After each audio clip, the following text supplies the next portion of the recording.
जो 50 करोड़ के फॉर्च्यूनर में घूम रहे हैं, तो जरा बताइए उसकी खासियत। हमने तो आज तक देखा नहीं कि 50 करोड़ का फॉर्च्यूनर आता है। वो विधायक जी वाला टेक्नोलॉजी है। टायर में जो है यूरिया भरवा लिया है, हम यूरिया भरवा लिया है टायर में, इसीलिए महंगा हो गया। क्योंकि यूरिया का कारोबार जो है विधायक जी का करते हैं, बहुत बड़े लेवल पे होता है उनका। मनीष कश्यप जो है 50 करोड़ के फॉर्च्यूनर से घूमता है। नहीं तो केस खुलवा देता तो तुम्हारी क्या स्थिति होती। 14 गो केस में चार्जशीटेड हो, मैंने गवाही नहीं दिलवाया, अब तुम्हारा केस खुलवाऊंगा, सिर्फ नॉमिनेशन भर दो उसके बाद से। जरा सोचिए, इस प्रकार का धमकी जो है, मैं लिखूंगा लेटर एक टोयोटा को कि डियर टोयोटा, आप बताइए कि जो है भारत में फॉर्च्यूनर का दाम कितना है। 12,000 ट्रेन को जो है सिर्फ और सिर्फ बिहार में डाइवर्ट कर रहे हैं ये लोग। 12,000 ट्रेन को पूरे देश में 13,500 पैसेंजर ट्रेन चलाया जाता है, जो सुपर फास्ट भी हो सकता है, फास्ट भी हो सकता है, लोकल भी हो सकता है। जाइए घर पे, वोट दे दीजिएगा और फिर ट्रेन पकड़ के आके काम करना शुरू कर दीजिए। ये मकसद है। मुझे तो जेपी नड्डा जी ज्वाइन कराए थे, उन्होंने आश्वासन दिया था। संजय मयूख जी थे वहां पे, मनोज तिवारी जी थे। अब क्या वहां पे जो है मतलब कि सबूत के तौर पे जो है हर चीज को रिकॉर्ड करके जो है वहां पे लाना जरूरी है। 17 लाख बोल रहा है, कोई 10 लाख बोल रहा है, कोई 5 लाख बोल रहा है। आप जो है 2.5 लाख लोगों का जो है आधार कार्ड और नाम नंबर सार्वजनिक कर दीजिए कि हम 2.5 लाख युवाओं को, बिहार के युवाओं को बिहार में नौकरी दिए। सिर्फ 2.5 लाख का सार्वजनिक कर दीजिए। उतना भी सार्वजनिक आप नहीं कर पा रहे हैं। देखिए, बीजेपी के खिलाफ नहीं, इस चीज को समझिए। भारत की महामहिम राष्ट्रपति महोदया को भी मैं एक लेटर लिखने वाला हूं कि किस विधायक को यह अधिकार है कि वो एक आदमी को धमकी दे कि तुम्हारा ये करूंगा, वो करूंगा, जेल में डालवा दूंगा तुमको, तुम पहले हमारे साथ थे तो ठीक थे। नमस्कार, एनएमएफ न्यूज देख रहे हैं आप। आपके साथ मैं हूं अनुपम प्रसून। इन दिनों बिहार की राजनीति में अलग अलग मुद्दों की चर्चा तो हो ही रही, लेकिन चर्चा हो रही है 50 करोड़ के फॉर्च्यूनर की। अद्भुत फॉर्च्यूनर आ गया है बिहार में और दावा यह किया जा रहा है कि उसकी कीमत मार्केट में 50 करोड़ रुपए। ये दावा हम नहीं कह रहे हैं, हम नहीं कर रहे हैं, ये बीजेपी के एक विधायक ने किया है। और वो विधायक उस जगह से हैं जहां से मनीष कश्यप चुनाव लड़ने वाले हैं। बहुत बहुत स्वागत है मनीष जी। बहुत बहुत धन्यवाद। तो आप जो 50 करोड़ के फॉर्च्यूनर में घूम रहे हैं, तो जरा बताइए उसकी खासियत। हमने तो आज तक देखा नहीं कि 50 करोड़ का फॉर्च्यूनर आता है। क्या लगवा दिया ऐसा उसमें आपने? देखिए, एक विधायक है, नाम है उमाकांत सिंह जी, और वो चनपटिया के विधायक हैं। और वही कह रहे हैं कि मनीष कश्यप जो है 50 करोड़ के फॉर्च्यूनर से घूमता है। साथ ही साथ वो ये भी कह रहे हैं कि मैंने तुम्हें बकस दिया, नहीं तो केस खुलवा देता तो तुम्हारी क्या स्थिति होती। 14 गो केस में चार्जशीटेड हो, मैंने गवाही नहीं दिलवाया, अब तुम्हारा केस खुलवाऊंगा, सिर्फ नॉमिनेशन भर दो उसके बाद से। जरा सोचिए, इस प्रकार का धमकी जो है लोकतंत्र में जो है, लोकतांत्रिक देश भारत में जो है, भारतीय जनता पार्टी के विधायक के द्वारा जो है दिया जा रहा है। यानी साफ साफ उस वीडियो में कहा जा रहा है कि आप अगर उनके साथ हैं तो सारा कोर्ट कचहरी केस मुकदमा सारा माफ है, और अगर आप उनके खिलाफ हैं तो आपके सारे केस को जो है खुलवा दिया जाएगा और आपको फिर से जेल में डलवाया जाएगा, और 50 करोड़ के फॉर्च्यूनर का आरोप लगा के। अब मैं टोयोटा से भी जवाब मांगने वाला हूं। मैं लिखूंगा लेटर एक टोयोटा को कि डियर टोयोटा, आप बताइए कि जो है भारत में फॉर्च्यूनर का दाम कितना है। और मैं भारत की महामहिम राष्ट्रपति महोदया को भी मैं एक लेटर लिखने वाला हूं कि किस विधायक को यह अधिकार है कि वो एक आदमी को धमकी दे कि तुम्हारा ये करूंगा, वो करूंगा, जेल में डालवा दूंगा तुमको, तुम पहले हमारे साथ थे तो ठीक थे, अब जो है छोड़ दिए तो तुमको जेल में डालवा दूंगा। ये सारी चीजें जो है बिहार में अभी झेलना पड़ रहा है। और 50 करोड़ का फॉर्च्यूनर तो सही में जो है पता नहीं कहां से प्रकट हो गया है। आप भी तो बीजेपी की तारीफ करते थे ना जब बीजेपी में थे। देखिए, अच्छे नेताओं की तारीफ की जानी चाहिए, और नितिन गडकरी का आज भी मैं तारीफ करता हूं, आज भी तारीफ करता हूं। और जब आप किसी स्कूल में जाते हैं, जाने के बाद पता चलता है कि उसमें पढ़ाई अच्छी हो रही है कि नहीं हो रही है। किसी अस्पताल में जाते हैं, किसी डॉक्टर से मिलते हैं, इलाज करवाने के बाद पता चलता है कि अच्छा इलाज है कि नहीं है। भारतीय जनता पार्टी दूर से जितना अच्छा दिखता है ना, अंदर से उतना अच्छा है नहीं। बहुत सारे लोग सोचते हैं ना कि बहुत अच्छी पार्टी है, लोकतांत्रिक पार्टी है, ये है वो, ऐसा कुछ नहीं है। अभी हरियाणा में जो है एक प्रकरण हुआ है, उसमें कितने सारे यूट्यूबरों पे जो है किस तरीके से जो है FIR किया गया बताने की जरूरत नहीं है। बस मैं इतना ही कहना चाहता हूं कि ये नेताजी जो हैं विधायक है चनपटिया के, और ये धमकी क्यों दे रहे हैं, क्यों कह रहे हैं कि जेल में डलवा देंगे। तो एक बात बताइए, जब आप बीजेपी के हेलीकॉप्टर से घूमते थे तब आपने तो ये सवाल उठाया नहीं कि बीजेपी अंदर से खराब है? जब बीजेपी के हेलीकॉप्टर से घूमता था और बीजेपी के प्राइवेट चार्टर प्लेन से घूमता था, उस समय भी बिहार के अस्पतालों के लिए मैं वीडियो बनाता था और आवाज उठाता था। मेरे यूट्यूब पे वो सारा वीडियो पड़ा हुआ है, आज भी पड़ा हुआ है और डेट के हिसाब से पड़ा हुआ है। जब मैं भारतीय जनता पार्टी के प्राइवेट चार्टर प्लेन से घूमता था, उस समय में बिहार बाढ़ पे जो है प्रोजेक्ट बना के, और उस समय के तत्कालीन जल शक्ति मंत्री को जो है मैंने रिपोर्ट सबमिट किया था कि हमारे बिहार में जो है बाढ़ आ रहा है, उस पर जो है कंट्रोल कीजिए। आप किसी पार्टी में है तो उस पार्टी का गुलाम मत बनिए, आप उस पार्टी का समर्थन कीजिए, आप उस पार्टी के विचारों को जो है आगे पहुंचाइए, लेकिन साथ ही साथ आपका रिस्पॉन्सिबिलिटी बनता है कि आप अपने लोगों को मत भूल जाइए। मान लीजिए कि मैं भारतीय जनता पार्टी में था, मुझे क्या जरूरत था PMCH में जाके जो है लोगों का इलाज कराने का, मुझे क्या जरूरत था जो है GMCH अस्पताल जो बेतिया में है उसके खिलाफ वीडियो बनाने का, मुझे क्या जरूरत था आमस दरभंगा एक्सप्रेसवे का पुल गिरा उस पे जो है बात करने का, मुझे क्या जरूरत था बिहार बाढ़ पे जो है पूरा प्रोजेक्ट ले जाके जो है जिस पार्टी में उसी पार्टी के नेता को, मिनिस्टर को जो है जाके सबमिट करो। आप किसी भी पार्टी में रहिए, लेकिन आप अपने राज्य के लिए और आप अपने देश के लिए जो है सही बातों को कीजिए। लोकसभा का चुनाव संपन्न हुआ, जो 240 सीटें आई, मैं सुदर्शन न्यूज चैनल पे बैठा हुआ था और उस समय मुझसे पूछा गया कि आखिर जो है इतनी सीटें कम क्यों आई। तो भारतीय जनता पार्टी के भी प्रवक्ता थे और मैं भी उस समय बीजेपी में था। मैंने डायरेक्ट बोला कि अग्निवीर योजना के कारण जो है भारतीय जनता पार्टी को इतनी सीटें कम आई। तो भारतीय जनता पार्टी के प्रवक्ता ने उस समय बोला कि मनीष जी को अभी प्रोटोकॉल का जो है ज्ञान नहीं है। मैं उस प्रकार के प्रोटोकॉल का ज्ञान लेना भी नहीं चाहता हूं जहां पे हमारी आजादी छिन जाए। मैंने वहां पे सच बोला था और एकदम जब मैं भारतीय जनता पार्टी में था तो, और मैं चाहता हूं कि देश के किसी भी पार्टी में कोई भी व्यक्ति क्यों ना हो, लेकिन बात आए अपने राज्य की, अपने देश। इसलिए बोल रहे हैं ना कि आपको बीजेपी ने लड़ने के लिए ऑफर नहीं किया कि आपको चुनाव लड़वाएगी पार्टी या नहीं लड़वाएगी, इस पर कोई स्पष्टीकरण नहीं। मुझे तो भारतीय जनता पार्टी ने कहा था कि तुमको राज्यसभा या MLC बना देंगे। ये तो मीडिया में है सारी चीजें। मनोज तिवारी जी ने कहा था, यूट्यूब पे वीडियो है कि मनोज तिवारी पार्टी नहीं हो सकते ना। मुझे तो JP नड्डा जी ज्वाइन कराए थे, उन्होंने आश्वासन दिया था। संजय मयूख जी थे वहां पे, मनोज तिवारी जी थे। अब क्या वहां पे जो है मतलब कि सबूत के तौर पे जो है हर चीज को रिकॉर्ड करके जो है वहां पे लाना जरूरी है। अब उन लोगों के बात पे भरोसा नहीं, वो अलग चीज है। देखिए, आप PMCH प्रकरण के बाद बीजेपी के खिलाफ ऐसे हो गए हैं कि आपने, अब हम ये सुन रहे हैं कि आपने ये ठान लिया है कि मंगल पांडे के खिलाफ। देखिए, बीजेपी के खिलाफ नहीं। इस चीज को समझिए, अगर आपके आंखों के सामने आपके राज्य के लोग जो है आपके यहाँ के सरकारी अस्पतालों में मर रहे हैं, तो आपकी रिस्पॉन्सिबिलिटी है कि आप आवाज उठाइए। मैं अगर चुप रहने वाला व्यक्ति होता तो मैं भारतीय जनता पार्टी में होने के बाद जो है PMCH और ऐसे अस्पतालों में जाता ही नहीं और लोगों के लिए आवाज उठाता ही नहीं। मैं जब वहां पे गया और मैंने देखा कि हम लोगों के साथ जब जो है वहां पे दुर्व्यवहार हो रहा है और भारतीय जनता पार्टी के कोई नेता एक शब्द नहीं बोल रहा है, यानी कहने का मतलब यह है कि इन लोगों को पता है कि अस्पतालों में लोग मर रहे हैं, लेकिन इन लोगों को खामोशी पसंद है, इसलिए जो है मैंने उन लोगों को छोड़ दिया। इसलिए, और जैसा कि आप बोल रहे हैं मंगल पांडे जी, ये मेरा घमंड नहीं है। लड़ाई में क्या होगा क्या नहीं होगा वो मुझे नहीं पता, लेकिन मंगल पांडे चुनाव नहीं लड़ते हैं, मुझे पता है।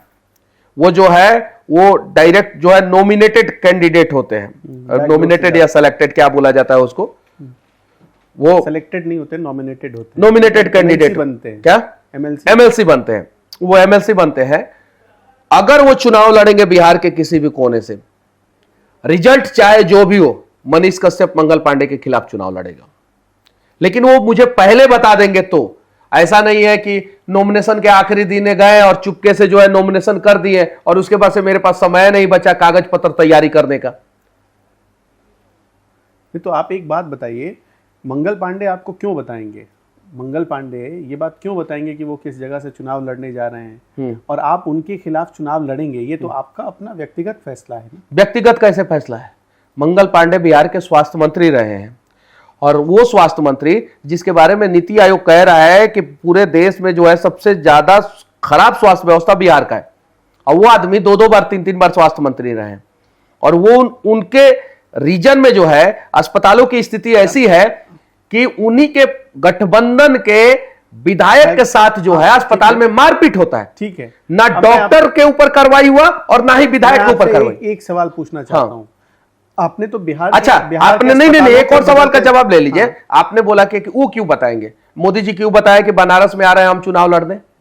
अरे कोई नेता होगा वो 10 दिन 15 दिन पहले बताएगा ना कि भाई फलाना सीट से हम चुनाव लड़ेंगे, कि नॉमिनेशन के आखिरी दिन जाके जो है चुपके से जो है वो जाके नॉमिनेशन कर देगा। वो कहीं ना कहीं किसी सीट से चुनाव लड़े और बोले कि मैं इस सीट से चुनाव लड़ने वाला हूं। आचार संहिता लागू होने के बीजेपी में ऐसा नहीं होता है। बीजेपी में बाकायदा लिस्ट अनाउंस की जाती है, हाँ, बताया जाता है कि कौन किस सीट से चुनाव लड़ रहा है, हाँ, और आखिरी दिन कभी भी लिस्ट अनाउंस नहीं की जाती है। अरे बहुत सारे जगहों पे अनुपम जी बहुत सारे जगहों पे 24 घंटे पहले लिस्ट अनाउंसमेंट किया है बीजेपी वालों ने, आपको भी पता है, आपको भी पता है। बहुत सारे जगहों पे जो है 24 घंटे पहले सीट जो है। आप कुछ एग्जांपल अगर आपके पास हो तो बताइए। पवन सिंह को तो जो है टिकट देके जो है फिर से उनसे जो है वो तो नाम अनाउंस किया गया बहुत सारी जगहों पे। वो लास्ट मोमेंट पे जो है भारतीय जनता पार्टी बहुत सारे जगहों पे जो है अनाउंसमेंट करती है, एकदम लास्ट मोमेंट पे, एकदम लास्ट मोमेंट पे। इंटरनेट पे जो है खंगाल के जो है आप लिस्ट निकाल लीजिए, देखिए। अच्छा ठीक है, अभी चनपटिया के विधायक जो हैं, मैं देख रहा हूं, मेरे पास उनका वीडियो है, उमाकांत सिंह जी हैं, उनका वीडियो मैं अभी अचानक देख रहा था, बड़ा इन दिनों चर्चा में है ये। वो आपको कह रहे हैं कि आपके ऊपर 14 मामले हैं, 14 केस में चार्जशीटेड हैं, वो सारी फाइलें खुलवाएंगे। ये आपसे आजकल नाराज चल रहे हैं, तो जज थोड़ी है। आप चनपटिया से लड़ने की तैयारी कर? ये जज है कि ये मेरा फाइल खुलवाएंगे, और इनके इशारे पे अगर मेरा फाइल खुल रहा है तो जरा सोचिए कि लोकतांत्रिक देश भारत में हो क्या रहा है। यानी भारतीय जनता पार्टी के नेता जब चाहेंगे तब जिसका चाहेंगे उसका फाइल खुलवा के जो है बेवजह उसको जेल में ठूस देंगे। कहने का मतलब इनका यही है ना, साफ साफ इन्होंने वीडियो में बोला है कि 14 को केस में चार्जशीटेड है, समय आने दो तुम्हारा सारा फाइल खुलवाएंगे। ये तो धमकी हुआ ना, और इस प्रकार के धमकी से हम तो नहीं डर रहे हैं, लेकिन देश में बहुत सारे ऐसे युवा जो राजनीति में आना चाहते हैं वो तो सब डर जाएंगे। अच्छा, मोदी सरकार में कुछ अच्छा हो रहा है? एकदम बिल्कुल। अभी जैसे आप पलायन पे बहुत बात करते हैं, कल मोदी जी बिहार गए, गया में उन्होंने कहा कि पलायन के मुद्दे पर उन्होंने बात की। अभी 12,000 ट्रेनें चलाने का ऐलान किया गया रेल मंत्रालय की तरफ से, खुद रेल मंत्री अश्विनी वैष्णव ने ऐलान किया। छठ पर लोग जाते थे, पहले देखिए कितनी धक्का मुक्की होती थी, अब उसके लिए व्यवस्था कर दी। तो ये सब आप अच्छा काम मानते हैं कि नहीं? हाँ, 2024 में लोकसभा चुनाव हुआ था, उस समय जो है कितना ट्रेन बिहार के लिए स्पेशल चलाया गया था। 2020 में भी चुनाव हुआ था, उस समय कितना स्पेशल ट्रेन चलाया गया था। 2019 में भी लोकसभा का चुनाव हुआ था, उस समय कितना स्पेशल ट्रेन चलाया गया था। 2025 में क्यों स्पेशल ट्रेन चलाया जा रहा है? क्योंकि उन्हें पता है जनसुराज नाम की एक नई पार्टी है, भीड़ भड़ाका में लोग जाएंगे, मुद्दा बनेगा बिहार में, पलायन का मुद्दा जो है चरम सीमा पे है। 12,000 ट्रेन चलाने की बात कही गई है। अनुपम जी, आप पढ़े लिखे और अच्छे पत्रकार हैं, पूरे देश में 13,500 ट्रेन जो है चलाया जाता है रेलवे के द्वारा। 12,000 ट्रेन को जो है सिर्फ और सिर्फ बिहार में डाइवर्ट कर रहे हैं ये लोग। 12,000 ट्रेन को पूरे देश में 13,500 पैसेंजर ट्रेन चलाया जाता है, जो सुपर फास्ट भी हो सकता है, फास्ट भी हो सकता है, लोकल भी हो सकता है, या वंदे भारत, अमृत भारत, जो भी है 13,500, उसमें से 12,000 बिहार के लिए ही चलाने की बात कही जा रही है। जरा सोचिए, ये तो Guinness book of world record है। हमेशा के लिए थोड़ी ना वो 1 महीने के दरमियान, 1 महीने के पर्व के दौरान ही चलेगा ना। 1 महीने के दरमियान नहीं चलेगा, वो पर्व से जो है 5 दिन पहले से चलना शुरू होगा, और पर्व के जो है 5 दिन बाद, 7 दिन बाद, 10 दिन बाद तक चलेगा, यानी 15 दिन के अंदर अंदर चलेगा। यानी कहने का मतलब यह है कि आप जो है ट्रेन पकड़िए, जाइए घर पे, वोट दे दीजिएगा, और फिर ट्रेन पकड़ के आके काम करना शुरू कर दीजिए। यह मकसद है, यही मकसद है। उसके अलावा क्या गुजरात में चुनाव होता है, उसके लिए स्पेशल ट्रेनें क्यों नहीं चलाई जाती है? महाराष्ट्र में चुनाव होता है, स्पेशल ट्रेनें क्यों नहीं चलाई जाती है? यह हमारे लिए गर्व का विषय हो सकता है? नहीं, यह हमारे लिए शर्म का विषय होना चाहिए। आप ही की बात पकड़ता हूं, अगर मान लीजिए सरकार तो कह रही है कि वो फेस्टिवल के लिए चला रही है, स्पेशल ट्रेनें चला रही है, अगर मान लीजिए कि उसके ट्रेन चलाने से कोई आदमी जाकर जो दिल्ली, पंजाब, गुजरात, हरियाणा कहीं रहता है वो जाकर बिहार में वोट दे दे, तो इसमें गलत क्या है? तो परमानेंट व्यवस्था करे ना, कि क्यों सिर्फ 5 साल में जो है आप 12,000 ट्रेन का घोषणा कर दीजिएगा और 5 साल बाद जो है हम वोट देने के लिए मशीन बने हैं कि हर 5 साल में जो है ट्रेन का 12,000 ट्रेन चलवाएंगे मोदी जी और 5 साल बाद जो है जाके लोग जो है वोट देगा। आप परमानेंट व्यवस्था कीजिए। होली के समय में कितना तकलीफ होता है हम लोगों को, दशहरा के समय में तो कितना तकलीफ होता है, दीपावली के समय में कितना तकलीफ होता है, छठ के समय में कितना तकलीफ होता है, फिर सिर्फ और सिर्फ चुनाव आपको याद आएगा। यानी कहने का मतलब है कि बिहार के मजदूरों को जो है आप लोग जो है चुनाव का जो है मशीन समझ लिए हैं कि चुनाव के समय में बुलाएंगे और वोट दिलवाएंगे और उसके बाद से फिर भेज देंगे। अब जो है 12,000 ट्रेनों के जगह पे जो है 12,000 फैक्ट्री बना दीजिए बिहार में। गुजरात में है ना 30,000 बड़ी फैक्ट्रियां हैं, 1.5 लाख छोटी बड़ी फैक्ट्रियां है और 7.5 लाख कंपनियां हैं गुजरात में। 7.5 लाख कंपनियां हैं गुजरात में, 7,500 बिहार में बना दीजिए। गमछा हिला रहे थे ना मोदी जी, गमछा हिला रहे थे, अभी आए थे बिहार में, अच्छी बात है। गमछा के लिए कुछ कर भी दीजिए। आपका गमछा तो साफ होता है, लेकिन बिहार के मजदूरों का गमछा जो है पसीना पोंछ पोंछ के कितना मैला हो गया, यह एहसास है किसी को? कल मोदी जी ने गया में कहा कि पलायन रोकने के लिए नीतीश कुमार काम कर रहे हैं। क्या काम कर रहे हैं? प्राइवेट संस्थाओं से बात की है, हम वहां उनको पैसे देंगे 13,000 14,000 रुपए। अच्छा, चलिए ठीक है, कम से कम पलायन सब तो मोदी जी के मुंह से निकला ना, इस बार निकला ना, ये अच्छी बात है। पलायन रुकना चाहिए, चाहे कोई भी रोके, अच्छी बात है, रुकना चाहिए। और अगर आज पलायन सबसे बड़ी समस्या है बिहार में, तो उसके लिए मनीष कश्यप दोषी नहीं है, उसके लिए आप दोषी नहीं है। जो पिछले 35 साल से सत्ता में रहे हैं वो लोग दोषी हैं। और उनके मुंह से पलायन रोकने की बात अगर निकलना शुरू हो गई तो समझिए कि बिहार में पॉजिटिव चीजों पर राजनीति हो रही है और होनी चाहिए। और इसके लिए जो है जनसुराज ने मजबूर कर दिया है कि आप जो है बिहार के विकास पे चर्चा करेंगे, और हो रहा है बिहार के विकास पे चर्चा, ये अच्छी बात है। आप मानते हैं कि बिहार की राजनीति जातियों पर वोट करती है?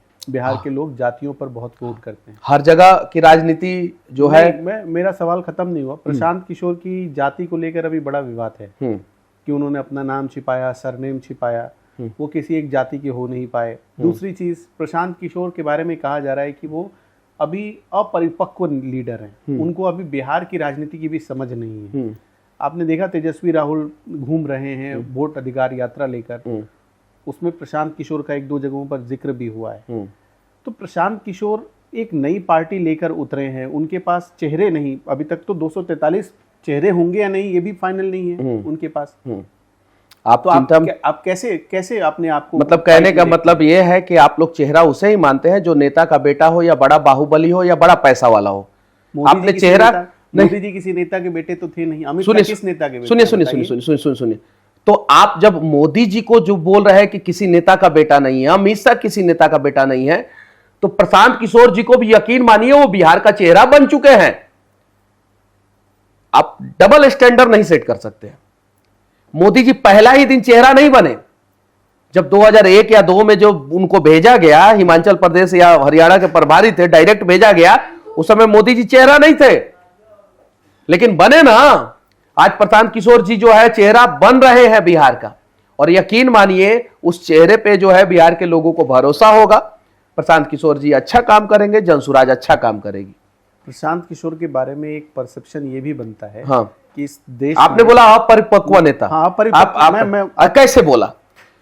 वो नेता जात की बात नहीं करके जो है बिहार के विकास की बात कर रहा है, तो वो अपरिपक्व हो गया। ये मेरे शब्द नहीं क्या अपरिपक्व है। हाँ, ये आप देखिए, आपकी विरोधी पार्टियां, आपके जो वही कह रहे हैं ना, कौन कह रहा है? राहुल तेजस्वी ने, राहुल अगर इतना परिपक्व, राहुल गांधी अगर इतना परिपक्व होते तो आज कांग्रेस को जो है हाशिए पे पहुंचाने में जो है मोदी जी का स्टार प्रचारक के रूप में राहुल गांधी ही काम करते हैं। अच्छा, आप ये मानते हैं कि पूरे देश की राजनीति को अगर चुनाव प्रचार को महंगा बनाया, चुनाव प्रचार को इतना मतलब इस तरह से तोड़फोड़ वाली राजनीति अगर देश में किसी ने फैलाई, तो वो प्रशांत किशोर ने कैसे कह सकते हैं आप 2014 के बाद से आप देखिए ना क्या हो रहा है। 2014 के अच्छा, तो सुनिए, यानी कहने का मतलब यह है कि प्रशांत किशोर जी ने मोदी जी को कहा कि चुनाव में खूब पैसा खर्चा कीजिए, तो मोदी जी ने खर्चा कर दिया। उन्होंने महंगा प्रशांत किशोर जी ने कहा कांग्रेस को कि खर्चा करो पैसा, तो कांग्रेस ने खर्चा कर दिया। और प्रशांत किशोर जी ने तेजस्वी और नीतीश कुमार को कहा कि पैसा खर्चा करो, तो उन्होंने खर्चा कर दिया।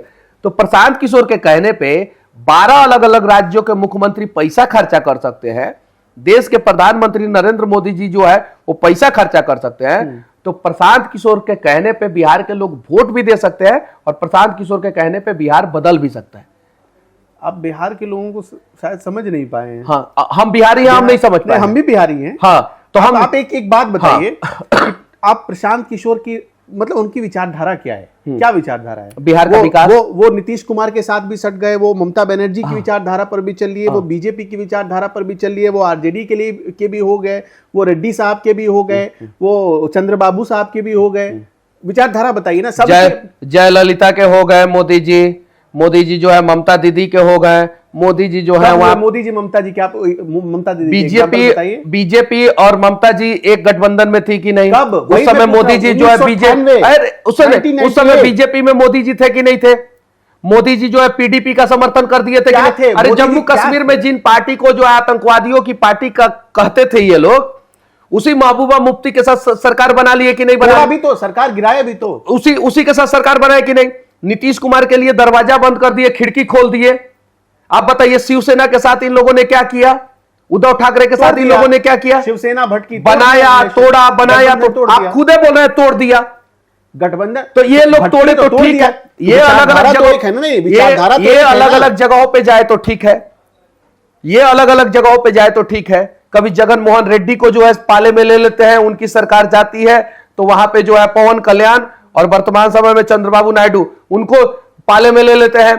वही चंद्रबाबू नायडू मोदी जी के नाम पे जो है विरोध करके जो है गठबंधन से अलग हट गए थे। वही नीतीश जी मोदी जी को न्योता देके जो है भोज पे बुला के जो है खाना तक नहीं खिलाए थे, अंग्या बीजे तक नहीं दिए थे, और वो सांप्रदायिक कहते थे और ये मोदी जी कहते थे कि बहुत सारी चीजें उनके साथ हो गए, तो वो ठीक है। और प्रशांत किशोर जी जो है अलग अलग पार्टियों के लिए स्ट्रेटेजी बनाए हैं, तो प्रशांत किशोर जी गलत हो गए? बताइए कैसे कह सकते हैं? ये वो तो स्ट्रेटेजी बनाए हैं ना, उन्होंने तो अभी पार्टी पहली बार बनाया है, जीवन में उन्होंने पार्टी पहली बार बनाया है, तो पार्टी तो बनाया हिसाब से क्या परफॉर्मेंस रहेगा आप लोगों का? वो तो बिहार की जनता डिसाइड करेगी। कुछ एक सीटों में वो देखिए एयर कंडीशन, वो सर्वे सुनिए प्रशांत, एयर कंडीशन कमरा में बैठ के हम लोग डिसाइड नहीं करेंगे कि क्या रहेगा क्या नहीं रहेगा। वो जमीनी हकीकत, जमीनी मुद्दा और बिहार के लोग जो चाहेंगे वही होगा, या तो अर्श पे या नहीं तो फर्श पे, तय है, एकदम तय है। और जो भी होगा इतिहास रचा जाएगा, एकदम यकीन मानिए। और बिहार के लोग डिसाइड करेंगे कि करना क्या है। पहले क्या होता था कि बिहार का चुनाव में जो है कौन सी पार्टियां जीत रही है, वो 2 टन का एसी लगा के एक कमरे में बैठ के जो है डिसाइड किया जाता था कि एग्जिट पोल आ गया, फलाना पोल आ गया, ठिकाना पोल आ गया, ये आ गया, वो आ गया, ऐसे हो गया, वैसे हो गया। नहीं, अब चलिए जमीन पे, जमीनी हकीकत देखिए कि कैसे जो है लालू के समय में जो है रात में डकैत लूटते थे, और नीतीश के समय में जो है वही डकैत जो है दिन में लूट रहे हैं बिहार को और बिहार के लोगों को। पहले जो है डाकू लूटते थे, अब जो है नीतीश कुमार के अधिकारी लूट रहे हैं बिहार के लोगों को। आप मुझे कोई एग्जांपल तो बताइए। अच्छा, मृत्यु प्रमाण पत्र बनवाने के लिए पूरे भारत में कौन से राज्य में घूस लगता है? किसी भी राज्य में नहीं लगता, बिहार में लगता है। आपको नहीं पता है? चलिए दिखा देते हैं। अगर दिखा दिए तो जरा सोचिए, जिस राज्य में मृत्यु प्रमाण पत्र बनवाने के लिए घूस लगता हो। आप बताइए, शौचालय जो है मोदी जी दे रहे हैं ना 12,000 रुपया, उसमें जो है कितना घूस लगता है? आप बिहार के लोगों से पूछिए। प्रधानमंत्री आवास योजना के तहत कितना घूस लगता है, उसमें बिहार के लोगों से पूछिए। अभी जमाबंदी के लिए जो है, दाखिल खारिज के लिए जो है पर कट्ठा पे 5,000 रुपया फिक्स हो गया है। रोड के किनारे जमीन है और जमीन जो है कीमती है तो 20,000 रुपया। आप जाके पता कीजिए। अब बीडीओ सीओ का जो है पोस्टिंग, ट्रांसफर पोस्टिंग किस प्रकार से हो रहा है वो जाके पता कीजिए। और मेरे बातों पे भरोसा नहीं है तो जब तेजस्वी और नीतीश कुमार की सरकार थी तो बीजेपी के नेता क्या कहते थे उनका स्टेटमेंट देख लीजिए, और जब नीतीश कुमार और बीजेपी की सरकार है तो तेजस्वी के नेता क्या कर रहे हैं और तेजस्वी क्या कर रहे हैं उनका स्टेटमेंट देख लीजिए। इन दोनों ने ही एक्सपोज कर दिया है। जब बीजेपी विपक्ष में था तो ये कहता था हाई टैक्स है, हाउ टैक्स है। अब तेजस्वी विपक्ष में वो खुद कहते हैं कि हाई टैक्स है, हाउ टैक्स है। ये सारी सच्चाई सामने आई है। वहां के अस्पतालों का कंडीशन देख लीजिए कि अस्पतालों का कंडीशन क्या है। तो आपके हिसाब से आपका मुकाबला या आपके प्रतिद्वंदी कौन है? आप किसको मुख्य प्रतिद्वंदी मानते हैं, एनडीए को या इंडिया अलायंस को?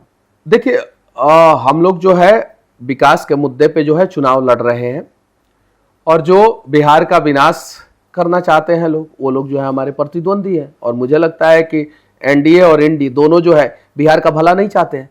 अगर भला चाहते हैं तो गुजरात में, महाराष्ट्र में, तमिलनाडु में जितनी फैक्ट्रियां हैं उसका सिर्फ और सिर्फ 5% बिहार में खोल दें। और इंडी गठबंधन वाले अगर भला चाहते हैं, 17 लाख नौकरियां दी। कितना?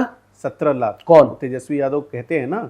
अरे भैया, दौर में कहां से ये सब डेटा लाते हैं लोग? यही ना मैं बोल रहा हूं कि 2 टन के एसी वाला कमरा में बैठ के नहीं डेटा सही हो सकता है। 23 लाख टोटल। जब सुनिए एक मिनट, पहली बार नहीं, मेरी एक बात जब डिप्टी सीएम बने, उन्होंने क्या, कैसे आरजेडी बदल रही है, सुनिए ना, मैं उन्होंने कहा कि बता मेरे पास गुलदस्ता लेकर मत आना, आना होगा तो कॉपी और पेन लेकर आना ताकि ये किसी को दे सके। सुनिए, मैं बता रहा हूँ टोटल बिहार में 23 लाख सरकारी नौकरी ही है, उसमें संविदा उविदा सब जोड़ के तेजस्वी यादव जी 17 महीना में 17 लाख दे दिए। अरे अजीब हाल है महाराज।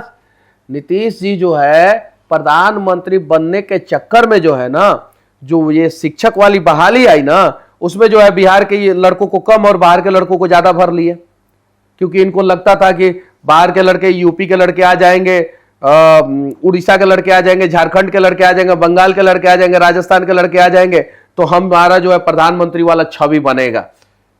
इसलिए जो है तेजस्वी के साथ मिलकर जो है ये बाहर के लोगों को भर लिए, और उसमें भी कितना वैकेंसी दी गई है। अरे भाई, आपसे कहा जा रहा है कि आप 17 लाख बोल रहे हैं, कोई 10 लाख बोल रहा है, कोई 5 लाख बोल रहा है। आप जो है 2.5 लाख लोगों का जो है आधार कार्ड और नाम नंबर सार्वजनिक कर दीजिए कि हम 2.5 लाख युवाओं को, बिहार के युवाओं को बिहार में नौकरी दिए। सिर्फ 2.5 लाख का सार्वजनिक कर दीजिए। उतना भी सार्वजनिक आप नहीं कर पा रहे हैं, और आप कह रहे हैं कि हम 10 लाख का दिए तो 17 लाख का दिया। टोटल नौकरी है 23 लाख, टोटल नौकरी है 23 लाख, तो 17 लाख कहां से कोई दे देगा, 10 लाख कहां से दे देगा? ये सब फर्जी मनगढ़ंत जो है कहानियां हैं, और उसमें भी जो है बिहार के बच्चों को जो है बहुत कम मौका मिला। आज जो है जनसुराज ने जब दबाव डाला और बिहार के छात्रों ने जब दबाव डाला, तो कुछ दिन पहले जो है डोमिसाइल नीति लागू हुआ है, 10 दिन पहले डोमिसाइल नीति लागू हुआ है। उस समय लागू हुआ रहता तो कुछ और बिहार के युवाओं को मौका मिलता। बहुत बहुत शुक्रिया आपका। और आप 50 करोड़ के फॉर्च्यूनर पर जो घूम रहे हैं, हम चाहेंगे कि मौका मिले तो हमें भी उस पर ट्रैवल जरूर करवाइएगा। हम भी देखना चाहते हैं कि 50 करोड़ का फॉर्च्यूनर होता कैसा है। अब उसके टायरों में क्या लगाया आपने? वो विधायक जी वाला टेक्नोलॉजी है। वो टायर में जो है यूरिया भरवा लिया है हम। यूरिया जो है ना, यूरिया भरवा लिया है टायर में, इसीलिए महंगा हो गया। क्योंकि यूरिया का कारोबार जो है विधायक जी का करते हैं, बहुत बड़े लेवल पे होता है उनका। हाँ। तो शायद से जो है तो यूरिया वाला प्रॉफिट जो है वो सब, यूरिया में क्या डायमंड पता नहीं उनका यूरिया, पता नहीं क्या होता है क्या नहीं होता है। लेकिन चनपटिया में जो है यूरिया देवता का पूजा हो रहा है। क्यों हो रहा है? क्योंकि यूरिया लोगों को मिल नहीं रहा है। 266 रुपया का यूरिया जो है 500 रुपया में भी बोरी नहीं मिल रहा है। 75% यूरिया जो है हमारे पूर्वी और पश्चिमी चंपारण का यूरिया जो है ना, बॉर्डर के रास्ते जो है शायद से नेपाल चला जा रहा है। इसलिए जो है यहाँ के किसानों को तकलीफ हो रहा है। और जब लोगों ने यूरिया पे जो सवाल करना शुरू किया, तो मुद्दा से डाइवर्ट करने के लिए इन्होंने जो है मनीष कश्यप पे चार्जशीट है, केस खुलवा देंगे, जेल डलवा देंगे, 50 करोड़ के फॉर्च्यूनर में घूमता है, मुद्दा को डाइवर्ट करने के लिए उन्होंने जो है इन सारे शब्दों का इस्तेमाल किया, इस प्रकार के शब्दों का इस्तेमाल किया। और उसी वीडियो में कह रहे हैं कि आज के पहले मनीष कश्यप को कुछ नहीं बोले थे। अरे जब हम पार्टी में थे तब भी जो है हमको जो है वो पार्टी का नेता नहीं मानते थे। हमको जो है उस समय भी जो है वो उल्टा सीधा बोलते थे। हम कभी भी कुछ नहीं बोले। हम बोलना शुरू कर देंगे तो किसका वीडियो कहाँ, किस लड़के के साथ कैसे, किस तरीके से वायरल हुआ था, कौन सा शिलापट पे जो है क्या क्या सारी चीजें, हम नहीं बोलना चाहते। हम सिर्फ और सिर्फ विकास के मुद्दे पे बोलना चाहते हैं कि हमारे यहाँ का विकास होना चाहिए। चनपटिया का जो है चीनी मिल, कुमारबाग का स्टील प्लांट चालू होना चाहिए। हमारे यहाँ सड़कों का कंडीशन सही होना चाहिए। हमारे यहाँ ब्लॉक और अंचल में जो है घूस नहीं लगना चाहिए। अस्पताल का कंडीशन सही होना चाहिए। बड़ा गंभीर विषय उठाया आपके बारे में। आप खुद को चनपटिया का बेटा कहते हैं, लेकिन आप तो बाहर के रहने वाले हैं। नहीं, हमारा घर तो चनपटिया में है। विधायक जी कह रहे थे उस वीडियो में, क्या कह रहे थे? कि चनपटिया का बेटा कहते हैं लेकिन रहते हैं बाहर। अरे भैया, हम भाई हमारा जन्म प्रमाण पत्र जो है वहीं का है भैया। हमारा घर वहीं पे है। अब हम पढ़ने गए हैं बाहर तो जाएंगे नहीं। ऐसे ऐसे लोगों के निकम्मे पंथी के वजह से जो है ना हम लोगों को बाहर जाना पड़ता है। अभी कहेंगे उस समय हम विधायक नहीं थे तो कोई ना कोई तो था ना कि वहां पे कॉलेज नहीं बनवाया, यूनिवर्सिटी नहीं बनवाया, वहां पे कंपनी नहीं खोला, तो बाहर जाना पड़ा। बाहर जाना पड़ा। चलिए, बहुत बहुत शुक्रिया, आपसे बात करके बहुत बिहार को समझने में आसानी भी हुई। वैसे दर्शकों, आपका क्या मानना है? मनीष कश्यप इस बार जब चुनाव मैदान में उतर रहे हैं प्रशांत किशोर की पार्टी जनसुराज से, तो जनसुराज का कैसा परफॉर्मेंस रहेगा? बिहार में कौन सी पार्टी सरकार बना रही है, किस गठबंधन की सरकार बन रही है, कौन सी पार्टी सबसे बड़ी पार्टी बनेगी? जो भी आपकी राय हो और इस इंटरव्यू के बारे में जो भी आप कहना चाहते हो, कमेंट बॉक्स में हमें ज़रूर बताइएगा। नमस्कार।